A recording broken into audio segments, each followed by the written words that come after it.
Hey Marietta, so I'm back with Peter, Orphan, continuing to chapter 23. As afternoon turned into evening and there was no sign of Nurse Wallace, Mrs. Hudson grew more and more nervous. After Peter tucked the older girls into bed, she stuck her head into the nursery where Mrs. Hudson sat with the baby cradle in her arms. I can take care of him for a while if you like, Peter said. Maybe you should get some rest. Do you think Nurse Wallace is sick? Mrs. Hudson said. I shouldn't have let her in the house. Do you think that's why she hasn't come back? I don't know, ma'am. Mrs. Hudson looked down at the baby with anxious eyes. What if she has the flu? Do you think he'll get sick too? Will he be the first to fall ill, or will it be me? I shouldn't have let the girls near him. I'll never forgive myself if. I'm sure she'll be back, Peter said. Try not to worry, ma'am. Why don't you give him to me and go lay down for a bit? In truth, Pia had her own doubts that the nurse would return, but there was no point in telling Mrs. Hudson that. The nurse had convinced the Hudsons to take the boy in, and maybe that's what all she wanted. Maybe she thought her job was done. Pia couldn't help. Wait a minute. Pia couldn't help berating herself for not telling Mrs. Hudson about her brother, so she could have asked the nurse for help before she disappeared. Then again, after the incident with the ledger in the bag, Nurse Wallace probably had even less desire to help. Pierre reached out to take the baby, and Mrs. Hudson placed him gently in her arms. Does he still feel all right to you? She said. Pierre put a hand on his forehead. He feels perfectly fine, maybe even a little stronger than he did at first. Really? Yes, ma'am, Pierre said. She wasn't sure if the baby was healthier or if he just had a full belly for the first time in a while. But if saying he was stronger kept Mrs. Hudson from having a nervous fit, she didn't regret the little white lie. By the time Nurse Wallace returned 2 days later, Mrs. Hudson was nearly beside herself. Where have you been? She said when the nurse walked into the kitchen at lunchtime. She handed Pia the bread she'd been slicing and wiped her hands on her apron. I was worried about you falling ill. Pia went over to the table and divided the sliced bread between the girls' plates, avoiding eye contact with Nurse Wallace. It was the first time they'd seen each other since the incident with the bag, and Pia didn't know what to expect. Hopefully the nurse had forgotten about it, but somehow Pia didn't think she had. I'm sorry, Nurse Wallace said, but I'm fine. Thank you for your concern. I'm glad to see you're all right, Mrs. Hudson said, but I've been extremely anxious and worried that you exposed me and my children to some type of illness. Well, I didn't mean to frighten you, Nurse Wallace said. I'm a very busy woman, and I've been looking for someone to take the baby. Mrs. Hudson hand flew to the collar of her blouse, her fingers fluttering nervously over the ruffled edge. And did you find someone? Nurse Wallace shook her head. Oh, no. One couple was interested, but when I inadvertently mentioned the mother's lunacy, they worried about they worried her affections might be passed along to the baby. Is that a concern? Mrs. Hudson said. Not at all, Nurse Wallace said. Dr. Henry Cotton from the New Jersey State Hospital recently discovered that insanity begins with a focal sepsis or infection of the teeth. The boy doesn't have any teeth. I haven't heard that. Mrs. Hudson said.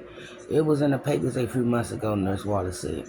You should ask your husband. I'm sure he knows about it. I will, Mrs. Hudson said. I inquired at the orphans too, Nurse Wallace said, and presently the only one with the room was for an infant in one of the poorest, most overcrowded institutions in the city. Oh no, Mrs. Hudson said, you can't put him there. She went over to the cradle, picked up the baby, and held him to her chest. I'm afraid it's the best I can do, Nurse said. I talked to everyone, headmaster and nurse in the city, and they all said the same thing. And what was that? Mrs. Hudson said. That the best thing for him would be for you to keep him. At the kitchen table, Margaret and Sophie clapped their hands. Hooray, they yelled at the same time. He gets to stay, Margaret said, beaming. Oh, Mommy, that makes me so happy. I want to cry. Bouncing the baby in her arms, Mrs. Hudson gaped at her daughters. her face a curious mixture of confusion, fear, and relief. Pia agreed the best thing for the baby was for Miss Hudson to keep him, but she had never said out loud it wasn't her place. Besides, she would have been sad to see him go, and it seemed as though having him around helped Mrs. Hudson feel better. But now that Nurse Wallace was back, Pia wondered if she should ask her for help one more time before she disappeared again. Except she still hasn't told Mrs. Hudson about her brothers, and she couldn't just blurt it out. Not to mention Nurse Wallace suspects her of getting into the bag. Just then the back door opened and Dr. Hudson came in to the kitchen. When he saw the look on his white face, he hurried over to her side. "What is it, dear?" he said. "What happened?" "Nurse Wallace can't find anyone to take the baby," Mrs. Hudson said, her eyes filling. "She said she has to put him in an orphanage." Dr. Hudson put his hands on her shoulder. "There, dear. Everything will be all right." Sophie got down from her high chair, hurried over to her parents, and wrapped her arms around their legs. "Please, can he stay with us?" she cried. Margaret did the same. "Don't let her take him," she whined. "We love him and we'll take him. We'll help take care of him. We promise." Dr. Hudson smiled lovingly and touched their heads, stroking their hair. Elizabeth slapped her high chair tray and rocked back and forth in her seat. "Get on," she said. "Get on." Pia lifted her from the high chair and put her on the floor. She toddled over to join her sisters, circling her family and hugging them one by one, giggling.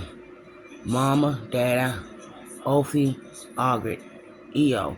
Then she went over to Pia, reached up for her hand and tried pulling her over to join them. Pia said she played. She said, Pia, she said, plain as day. A burning lump formed in Pia's throat. The gesture touched her deeply, but Elizabeth was a toddler who loved everyone. She didn't know any difference. Pia shook her head, hoping Elizabeth wouldn't get upset if she didn't go with her. The last thing she wanted to do was ruin this happy moment. Then Miss Hudson gave her a weak smile, nodding to her to let her know it was all right, that Elizabeth was allowed to bring her into the circle. He crawled up her face, and she went with Elizabeth to stand awkwardly next to Mrs. Hudson, her head bowed. The idea that might consider her part of their family made her eyes burn. Mrs. Hudson gazed at her husband, smiling through her tears, a question on her face. "It's up to you, darling," he said. "Whatever decision you make, I'll stand behind it." Mrs. Hudson nodded and buried her nose into the baby's neck, her shoulders convulsing. "All right, yes," she said. "I wouldn't be able to give him up anyway." Nurse Waters tinted her hands under her chin, looking pleased. "That's wonderful," she said. "Well done, Nurse Waters," Dr. Hudson said. "It seems as though you found this boy a new home." "I think you'll make a very wise and compassionate decision," Nurse Waters said. "Congratulations to you all." Margaret and Sophie jumped up and down, laughing and clapping, repeating over and over, "The baby can stay, the baby can stay." Mimicking her older sister Elizabeth did the same thing. And I will continue with Orphan.